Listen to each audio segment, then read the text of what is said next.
नमस्कार विद्यार्थी मित्रांनो, वृत्त या व्याकरणाच्या भागात पुन्हा एकदा तुमचे स्वागत। आज आपण मराठी भाषेचं व्याकरण अभ्यासत आहोत आणि आजचा व्याकरणाचा आपला भाग आहे वृत्त। वृत्त या व्याकरणाच्या भागाचा हा सेशन क्रमांक 5 आहे। आपण वृत्तामध्ये वेगवेगळ्या वृत्तांचे प्रकार अभ्यासत आहोत। याआधी आपण वृत्त म्हणजे काय आहे याचा अभ्यास केलेला आहे। मराठी पद्यरचनेमध्ये वृत्तांचे 3 प्रकार पडतात: अक्षरगण वृत्ते, मात्रा वृत्ते आणि छंद वृत्ते। त्यापैकी आपण अक्षरगण वृत्ते यांचा अभ्यास केलेला आहे। अक्षरगण वृत्ते यांचे पण वेगवेगळे प्रकार पडतात, त्याच्यापैकी आपण 3 वृत्तांचा अभ्यास सविस्तरपणे केलेला आहे। आता आपल्याला मात्रा वृत्ते म्हणजे काय ते समजून घ्यायचे आहे। अक्षर वृत्ते म्हणजे काय, तर प्रत्येक चरणातील अक्षरांची संख्या सारखी असते आणि लघु गुरुक्रम सुद्धा सारखा असतो। छंद वृत्ते म्हणजे चरणातील अक्षरांची संख्या समान असते पण लघु गुरुक्रम समान नसतो। मात्रा वृत्त म्हणजे याच्यामध्ये अक्षरांची संख्या सारखी नसते पण मात्रांची संख्या मात्र सारखी असते। तर आता आपल्याला मात्रा वृत्ते म्हणजे काय ते समजून घ्यायचं आहे। ज्या कवितेच्या चरणामध्ये अक्षरांचे व गणांचे बंधन नसून केवळ मात्रांचे बंधन असते। आता आपण पाहिलं होतं अक्षरगण वृत्तामध्ये आपण लघु गुरुक्रम, ऱ्हस्व आणि दीर्घ अक्षरानुसार आपण लघु आणि गुरुक्रम ठरवतो आणि त्याप्रमाणे त्या लघु आणि गुरुचे आपण चिन्ह लावतो। म्हणजेच लघु असेल तर अर्धचंद्र आणि गुरु असेल तर आडवी रेघ असे आपण संकेत चिन्ह त्याचे लावतो आणि त्यानुसार मग आपण वेगवेगळे गण पाडून अक्षरवृत्तांचा अभ्यास करतो। मग कवितेच्या ज्या चरणामध्ये अक्षरांचे आणि गणांचे बंधन नसून केवळ तिथे मात्रांचे बंधन असते, म्हणजेच आता आपण कवितेचे जे चरण अभ्यासले त्याच्यामध्ये लघु गुरुक्रम लावले। आता आपल्याला मात्रा लावायच्या आहेत। मग मात्रा वृत्तामध्ये अक्षर आणि गणांचे बंधन नसते तर तिथे मात्राचे बंधन असते। मग त्या वृत्ताला आपण मात्रा वृत्त किंवा त्यालाच मात्रा वृत्ताला दुसरं नाव आहे जाती असे किंवा मात्रा वृत्त असे म्हणतो। मराठी ज्यांना आपण पदे म्हणतो त्यांचा समावेश मात्रा वृत्तामध्ये होतो। मात्रा वृत्तात पदांशिवाय अनेक प्रकारच्या पद्यरचना आढळतात।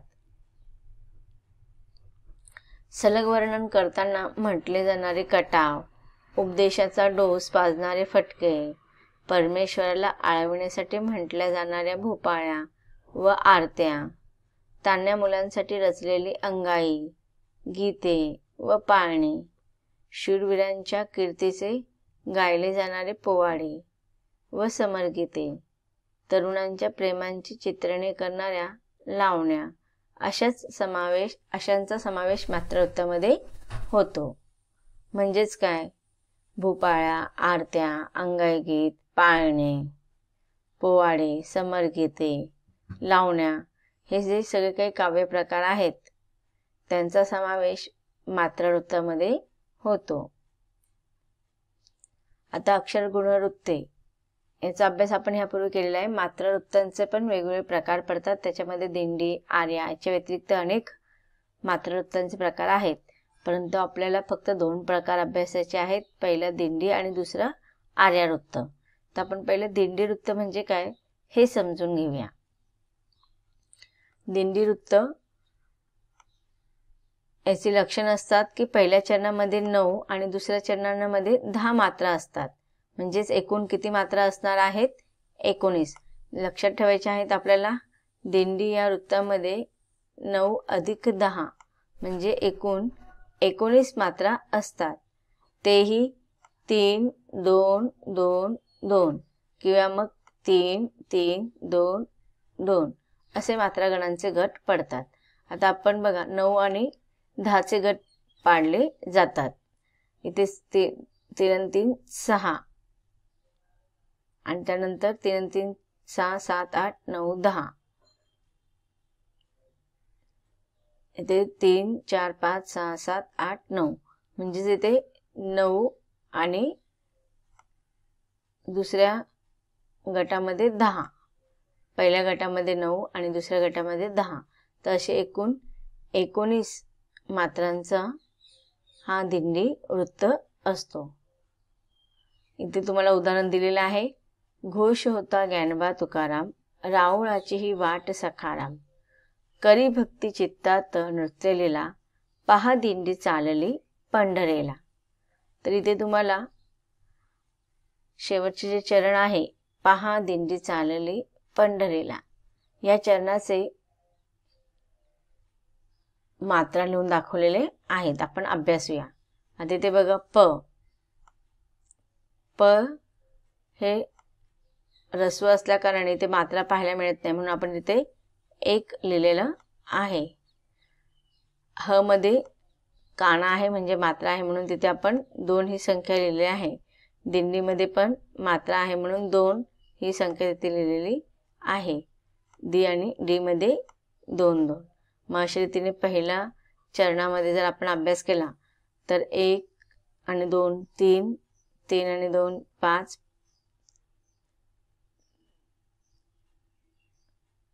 किती सांगितले इथे 1 3 3 4 5 6 7 आणि चा हा आपण दुसरा घेणार आहोत. इथे चा मध्ये काना आहे त्यामुळे 2, म्हणजे अशा रीतीने इथे पहिल्या चरणामध्ये 9 झालेले आहेत मात्रा.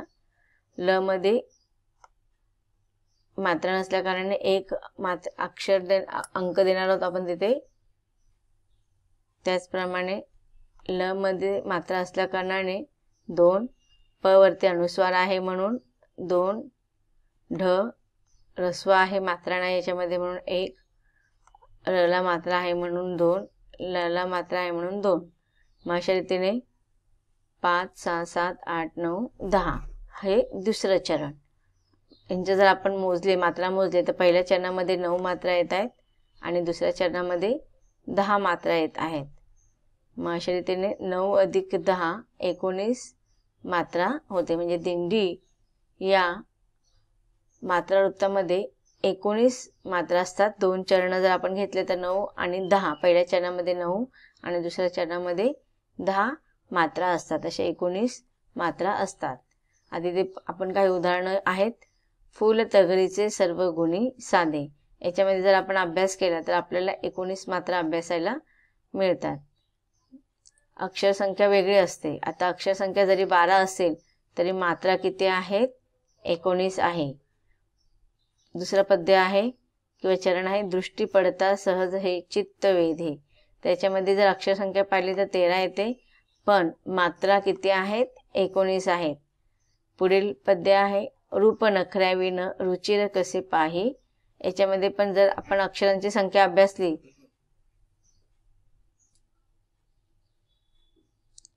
पुढील पद्य रचनेमध्ये पण रूप नखऱ्याविन रुचिर कसे पाही, याच्यामध्ये अक्षरांची संख्या 19 आहे, परंतु मात्रांची संख्या याच्यामध्ये जर आपण मोजली तर 19च येते. 14 आणि अक्षरांची संख्या 14, मात्रांची संख्या 19. पुढील पद्य आहे, डोल नसुनी बेडोल मुळी नाही. याच्यामध्ये पण अक्षर संख्या जर पाहिली तर 12 येते, परंतु मात्रांची संख्या जर आपण मोजली तर 19 येते.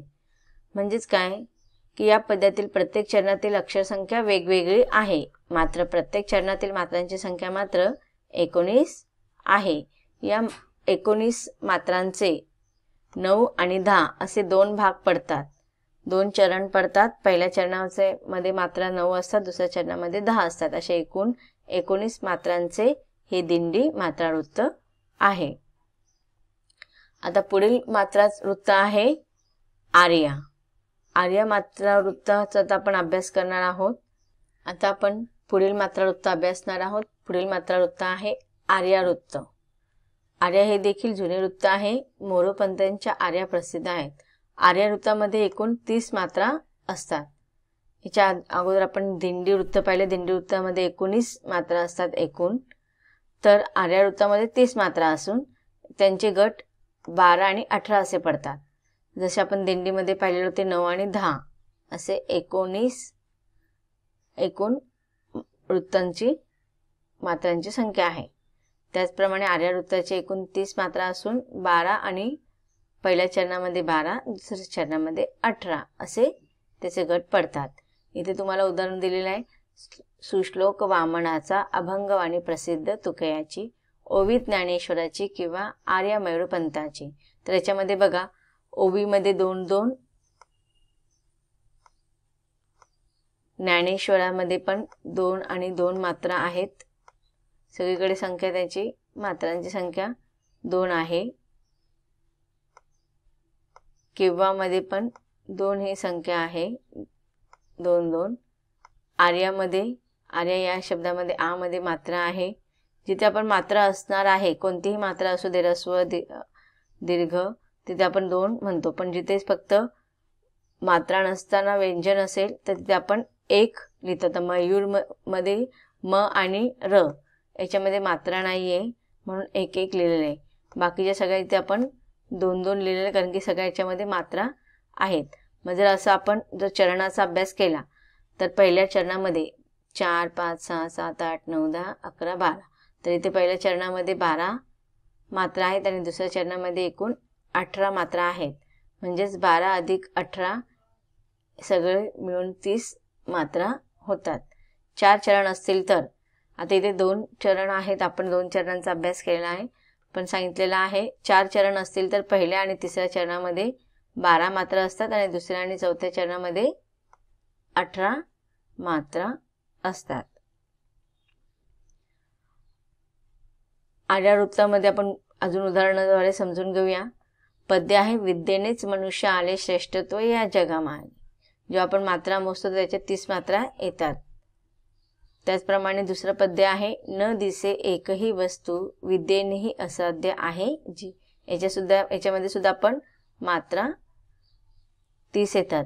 आता जर आपण मोजलं तर इथे 1, नच्या इथे 1, 2, 2, 1, 1, 2, 1, 2, 2. त्याचप्रमाणे इथे 1, 2, 2, 2, 1, 2, 2. इथे 3 मात्रा येणार आणि ते 2, 2. असे जर आपण एकत्र लिहिलेत तर सगळ्यांची संख्या 30 होते. मात्रांची संख्या किती होते? 30. विद्येनेच मनुष्य आले श्रेष्ठत्व या जगामागे. याच्यामध्ये पण जर आपण मात्रांची संख्या पाहिली तर 30 येते. म्हणजेच या पद्यामध्ये पहिल्या चरणामध्ये 12 मात्रा आहेत आणि दुसऱ्या चरणामध्ये 18 मात्रा आहेत. दोन्ही चरणांच्या मात्रा प्रत्येकी किती आहेत? 30 आहेत. हे म्हणून हे मात्रावृत्त आहे. आर्यावृत्तामध्ये 2 मोठे चरण असतात, ज्यांचे प्रत्येकी पूर्वार्ध व उत्तरार्ध असे 2 भाग पडतात. त्यापैकी पूर्वार्धामध्ये 12 मात्रा असतात आणि उत्तरार्धामध्ये 18 मात्रा असतात. मग असे जर 12 अधिक 18 केले तर 30 मात्रा होतात. म्हणून आर्यावृत्तामध्ये एकूण 30 मात्रा असतात. तर विद्यार्थी मित्रांनो, अशा प्रकारे आपण अक्षर गणवृत्त त्याचप्रमाणे मात्रावृत्तामधील 2 मात्रावृत्तांचा आपण अभ्यास केलेला आहे, दिंडी वृत्त आणि आर्यावृत्त. तर वृत्ताचा हा व्याकरणाचा भाग इथे संपत आहे. धन्यवाद.